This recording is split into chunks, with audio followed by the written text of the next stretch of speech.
Welcome once again to 26 North Halsted. I'm your host, George Blaise. You know, with the myriad problems, issues, and challenges facing all of us here in America, globally and locally, it's good to know that there are great minds out there that are working on innovations for the future, ways that we can incorporate and reuse, recycle, and rethink about the way we do things in order to help people, social policy driven by innovative thinking. My guest today is the Elon Musk of social policy, Mr. Chris Foltz. Chris, good to see you again. Great, man. You know, I was called the Tony Stark of the hood, so I think that one's kind of cool, man. I'll take that. Well, it's true. The kind of stuff you're working on, which we're going to get into today, is just, you know, you really have to think outside the box about what is available to people and how we can rethink about the way we do things on a microcosm level, because all politics is local, as I used to say here in Chicago, and that's really got the approach. You have to take it neighborhood by neighborhood. You know, I think a lot of people are so focused on the cost of everything,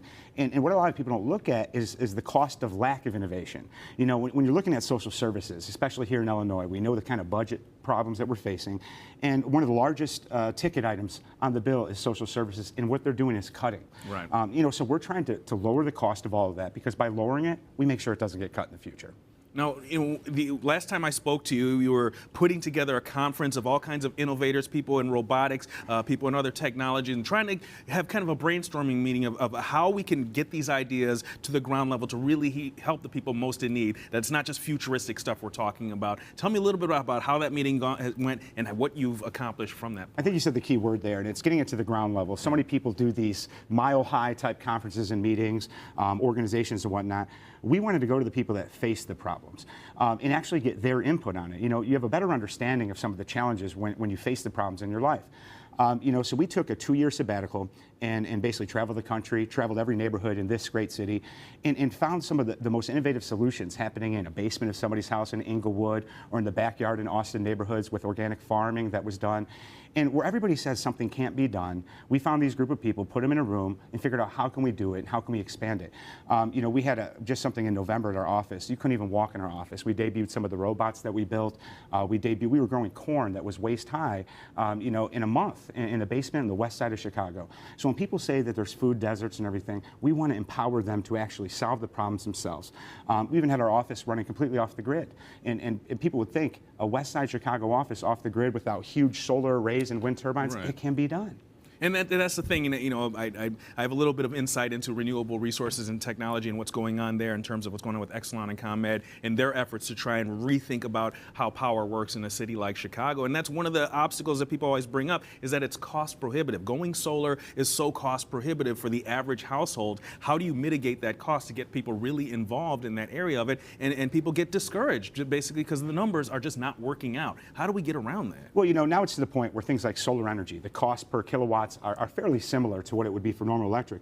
I think a lot of people look at something as a front-loaded expense. You can go on Amazon and buy solar panels that are ample enough to do anything, and that's what we did. As opposed to going to the large companies and looking for the costly routes, we wanted to find kind of the brass knuckles approach of how somebody could actually go get this stuff themselves, wire it themselves, put it up in their homes themselves, and make sure that it's safe and actually sustainable. And, you know, look at somebody like Van Jones out in California. Okay. They found a way to take people out of the jail setting, which we know $70 billion a year is put towards the penal system and the cost, and actually train them how to do solar installs, get them real jobs. Not to mention, they're the ones who put their own solar panels on their house, and the cities out there are actually working with the communities to actually help some of that front-end expense, because they know in the long run that people with their lights on, people with their water flowing, people with a safe environment at home are more likely to succeed and add to our economy in the positive way. So I'm following in footsteps of great leaders like him. Do you think, here in the United States, with all the, you know, regulatory statutes and things like that, that it's difficult to bring innovation to the street without having to jump through a lot of hoops and get caught up in red tape and have all kinds of other stuff loaded onto it that you didn't anticipate? You know, I find it interesting. We're doing a lot of work in water. You know, water is one of those things. Laundromats in America, they spend 600,000 gallons they burn through a month of basically unrecyclable water. We built a device we call the Hydropod. We put it up in our office, and we started collecting rainwater from the roof. Now, one of the challenges is, you know, of course, you have some worry about bird decrement and stuff on the roof, and those are some of the concerns because you can't drink that water per code.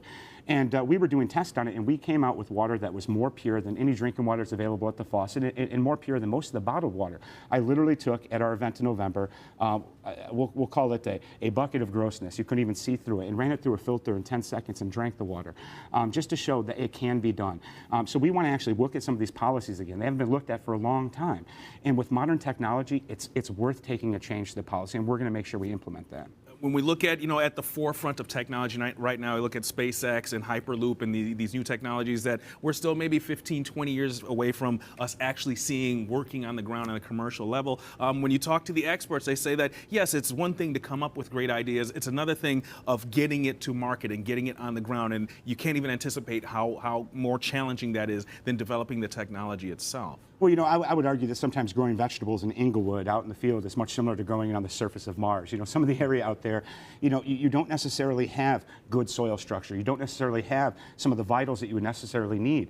And there's solutions to all of this. With some of the raised bed farms we're putting out there, we're actually making it where people can understand this technology that they're seeing on the movies like The Martian happening in their own backyard. Education begets opportunity, and opportunity allows to close that gap, and people can realize that it is possible, because that's what it is. We need to reinstill hope again. Hope's not a political term from political campaigns. Hope is something that you see with your eyes, and that's why I took that time off, so I can touch these things with my own hands and find the real solutions. And do you think that we're closer now than we were 2 years ago? I do. To getting this stuff happening? I do. I was inspired. Just this couple weeks ago, I was in Inglewood, and I was basically what was one of the most dangerous streets in the city of Chicago, where they said it would never change, ever. And I watched a group of kids put in a 4-lot organic farm, and it's going to be able to supply the entire neighborhood with fresh produce on a year-long basis. And this is one of those things that if you were to ask 10 people and poll them, would that ever happen? They would all say no. And I saw it with my own eyes, and I see these kids be inspired to actually take it to the next level. Now they want to, as opposed to doing drugs and selling drugs, they want to grow medicinal plants. They want to grow tomatoes. It's quite interesting, and it's possible. One of the problems we have out here is that people stop believing in the idea that there are actual knowable facts. There's actual data, there's actual realities on the ground when we're talking about the problems we're having, whether it's gun violence or what have you. Years back, I was in a closed media session with then U.S. Attorney Fitzgerald, where we were talking about crime in the streets of Chicago, and one of the things he said to us off camera was, there are 1,300 individuals that are pretty much responsible for 90% of the violent crime you see in Chicago. And we know who they are, but at the federal level, we're not in the business of capturing these people. We're in the business of prosecuting them at a federal level. Just a couple of weeks ago, the new superintendent of the Chicago Police Department said nearly the same thing after the most violent weekend on Mother's Day weekend here in Chicago, gave a press conference where he's saying, there's about 1,200 individuals that we know about that are responsible for 90% of what you saw this weekend. Why aren't... That it's there. We know what's going on there. Why hasn't anything been done about it? Everyone wants to make it seem like it's impossible and these kids are crazy and it's the food and they're eating too many Cheetos. It's like, we know what the problem is. There has to be an industry behind not solving problems. Well, that's the thing. It seems like there's an industry about slowing down solutions. But the truth of the matter is there's a lot of predispositions. If you were to look at somebody that was a decorated military veteran, you would never think they would go wrong. Post-traumatic stress disorder in a heartbeat changes their lives, and that's why in prisons like in California, in some death rows, there's 50, 60 inmates on death row alone that are veterans. So just because a list of reoccurring recidivism-prone people are causing a lot of problems, those problems actually change the lives of the people. Even the victims of the crime can face post-traumatic stress disorder, and they can become a criminal themselves. So right now we're working on things that we consider trauma-informed care. Actually, I tell you what, let's take a short break here. Perfect. When we come back, I'm going to get into some specifics. There's so many exciting things happening from the Social Policy Institute. Stay tuned. We'll be back with more in just a moment.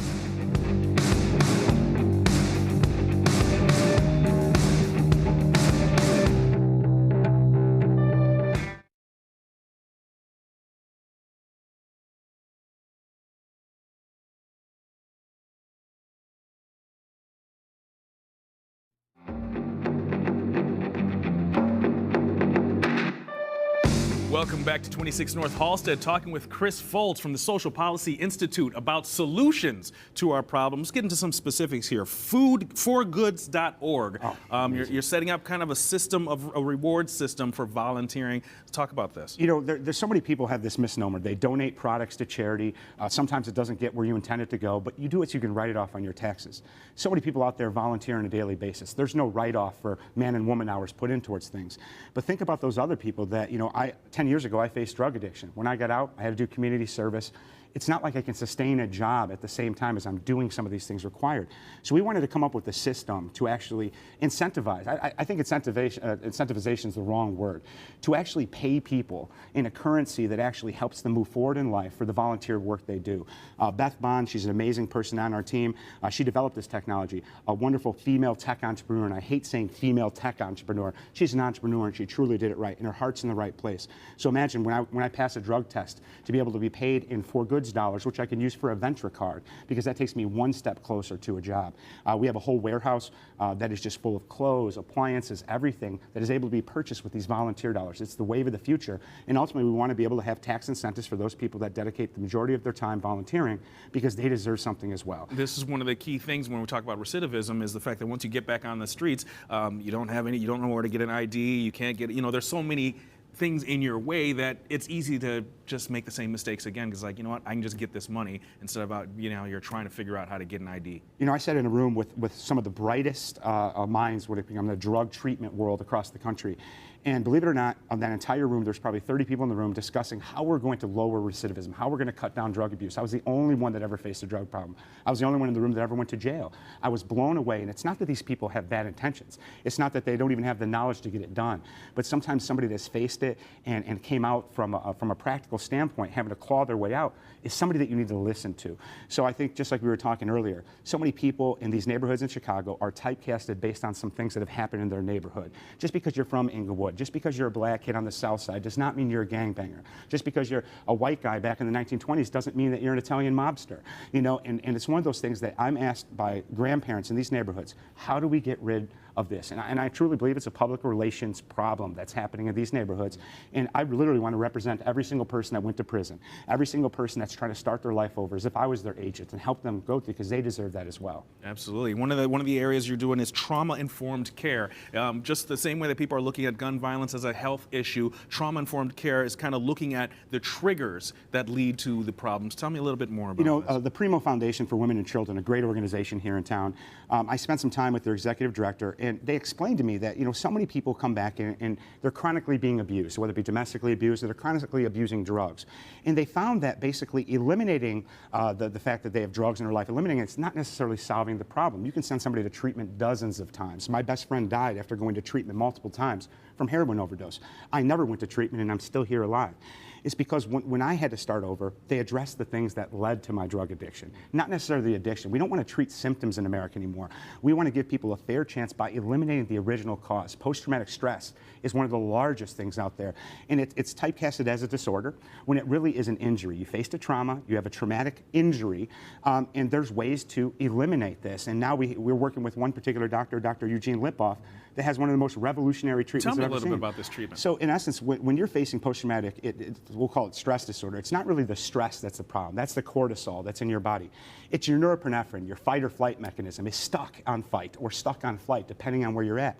And so many times that psychological treatments are done, or medicine is the largest thing. And some of these medicines have side effects. You can't even go to work, George. Right. You don't even want to wake up. Right.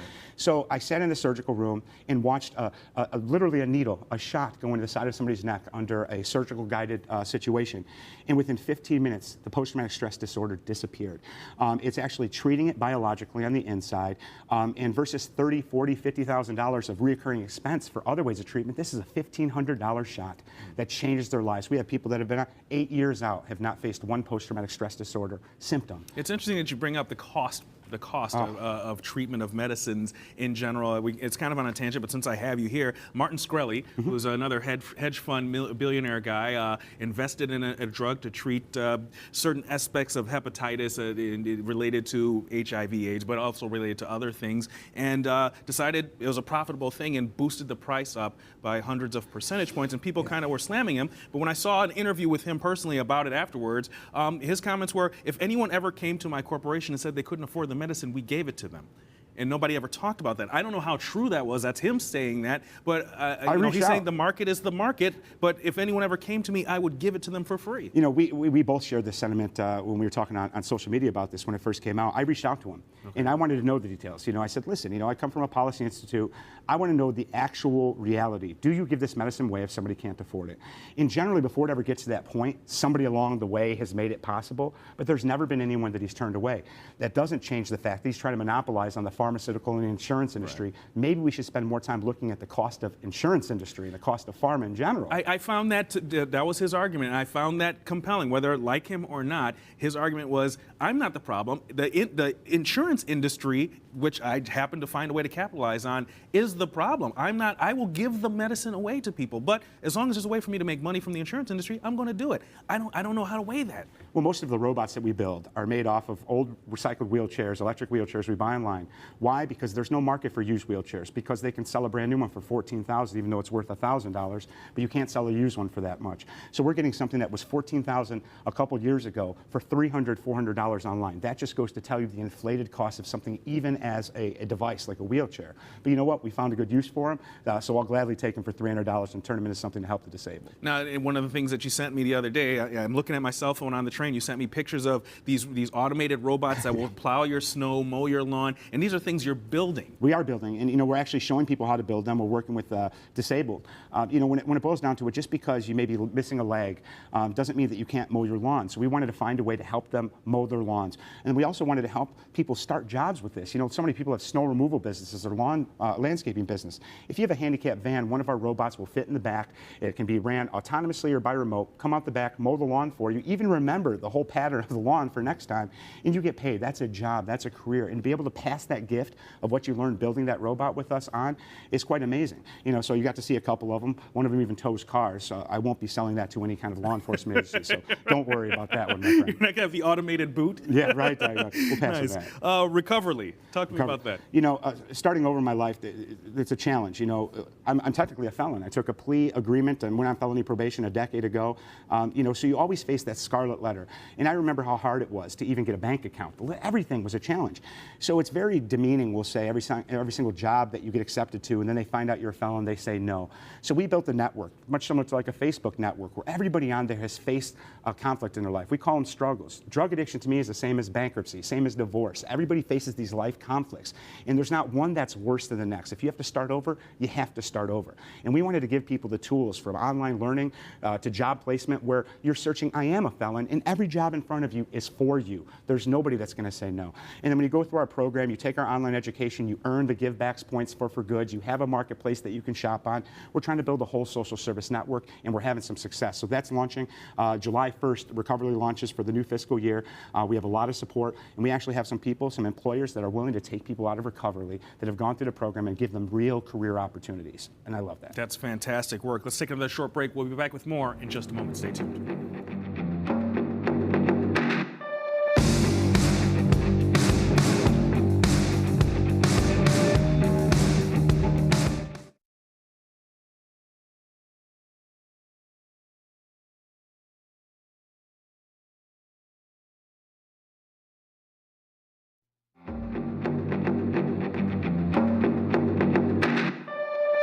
Welcome back. Great conversation we're having here about solutions. Forward thinking, looking at the future, using technology, and other great minds come together to really try to solve the problems going on in the hood. Chris Foltz is with me. Chris, let's look at what's going on in politics now. We've been talking about the technology and all this stuff. We talk about solutions. None of this stuff gets done without understanding the legislative process and being actively engaged in that. We're in a national election cycle right now going into November. Crazy stuff going on this year. I spent over 10 years working in the Republican Party, and then about another 5 to 6 working in the Democratic Party. And I've never seen anything like this, George. A lot of people we'll call them haters for this year's presidential election. I've never seen two campaigns, you mentioned earlier, Sanders and Trump. If you cannot recognize the similarities, as you said, you're missing something. These are people that are here for whole systematic change, systemic problems being eliminated.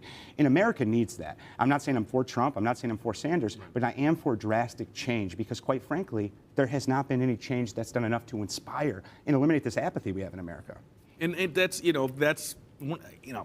as it's looking right now, it looks like it's going to be Hillary versus Trump going into the national. And it's like, honestly, Hillary, when you look at it, is a weaker candidate, which people don't understand. Yes, they think that Trump is ridiculous, and he says ridiculous things, and people find him to be racist and crass or what have you. But honestly, he's thinking outside the norm, which I think is the message there. And perhaps, coming from the right, people have a hard time translating why people are gravitating towards someone who's just not doing the same old thing.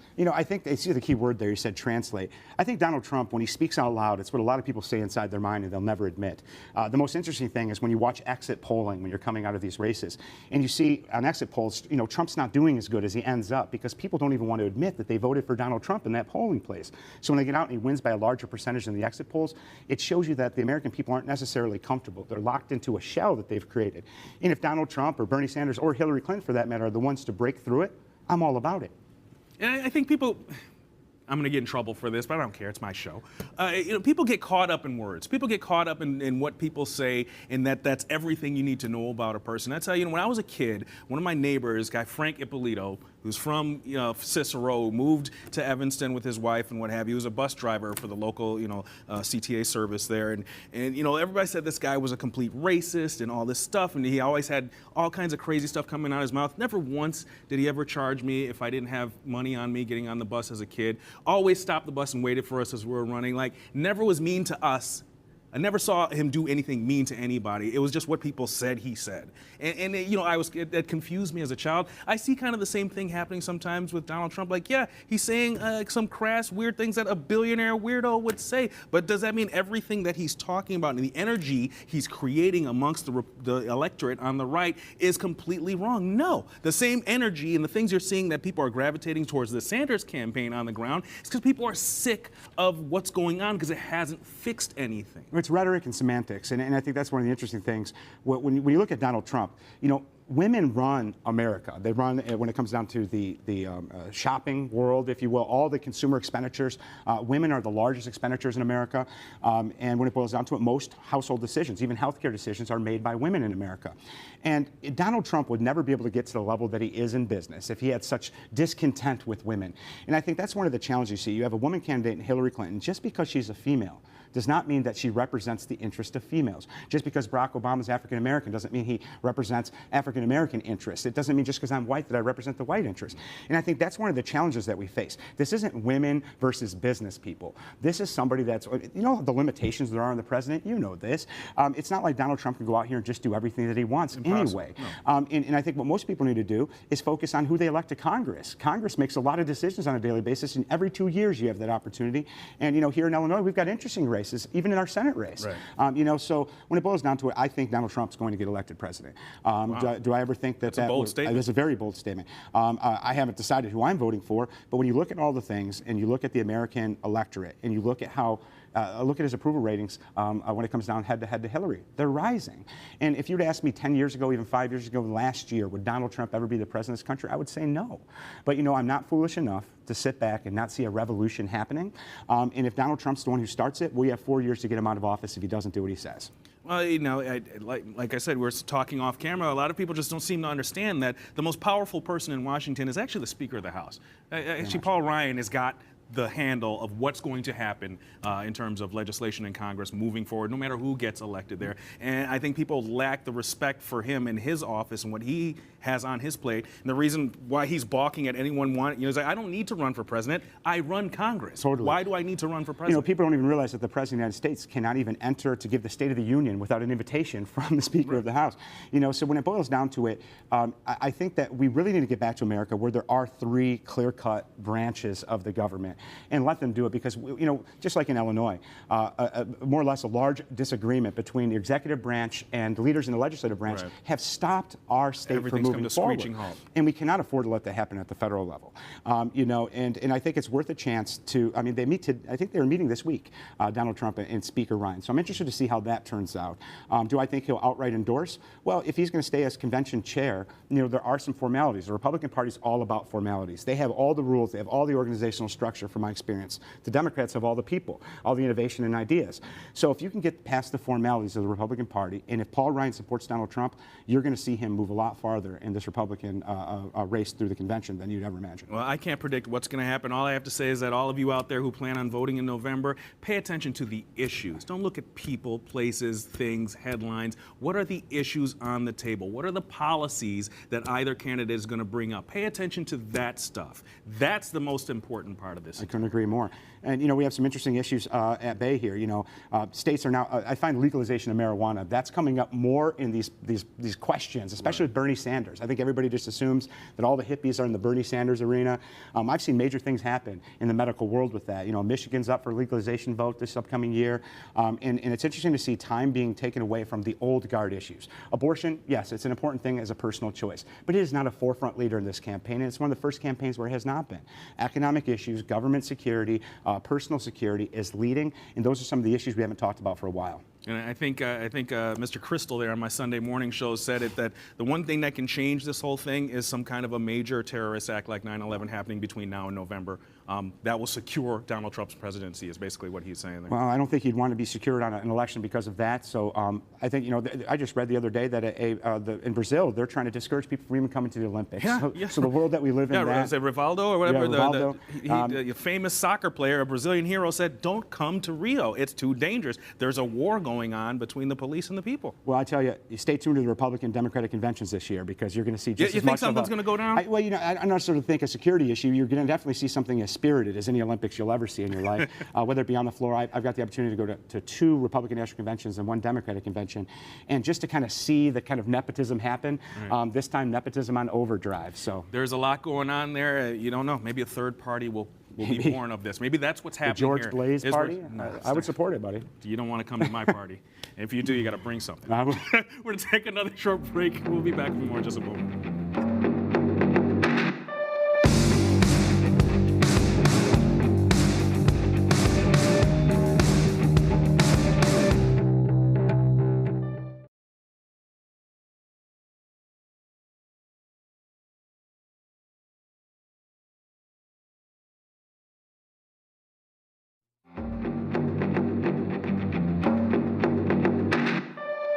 Welcome back to 26 North. Halsted, man, what a great conversation we've had today with Chris Foltz from the Social Policy Institute. Man, Chris, I know I'm going to get a lot of emails and stuff like that. People saying I'm a Trump supporter. That's not what I'm saying. No. I'm saying think for yourself. Yeah, if you don't do anything in 2016, think for yourself. That's all I'm trying to tell people. You know, I could tell you he doesn't necessarily support Trump. We had the conversation. We're both off the record on that one yet. But thinking is something that's happening this year. You know, as you see more people going out to register to vote. I remember I was down in Mississippi. I did Haley Barber's campaign years ago. And, you know, in Mississippi, you literally had 1 voting line, which was all black, 1 voting line, which is all white, the long lines around the corner. You're hearing of some of these crazy things happening now in the primary elections. You know, the truth of the matter is this. This country has been somewhat reinvigorated at the polling place. You see people going out that have never voted before in their life. And that is something this country needed dramatically.